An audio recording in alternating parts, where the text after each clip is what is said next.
pieds dans le plat. Cyril Hanouna. L'expression mener quelqu'un en bateau, qui a envie de la donner absolument, qui a vraiment une explication J'ai une intéressante explication à donner. très intéressante. Alors Pierre Bellemare, je vous écoute. Sur les canaux, les bateaux sont tirés par des chevaux à l'époque. C'est-à-dire, ils vont donc extrêmement lentement. Et Ils sont allés. Et mener quelqu'un en bateau, c'est évidemment le faire aller très lentement, c'est-à-dire Au pas du cheval, quoi. au pas du cheval. Voilà.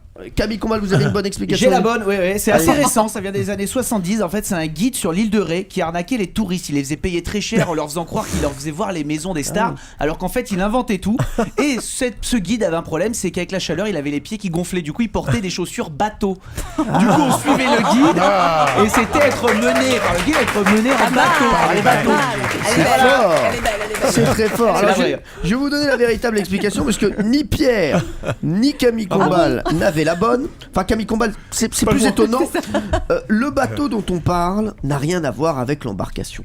Ce bateau est né d'une confusion avec le mot battleur. Au XVIe siècle, le terme battleur, lui-même dérivé du mot bastel, est l'instrument utilisé par le prestidigitateur pour faire des tours de magie. Alors, souvent en forme de baguette, le saltimbanque utilisait ce battleur pour mener ses spectateurs vers la mauvaise direction et réussir son tour de passe-passe. On disait donc à l'époque d'une personne qui nous dupait qu'elle nous menait en battleur, devenu plus tard mené en bateau. Ça, je suis sûr que les auditeurs d'Europe 1 vont retenir cette explication. C'est beau.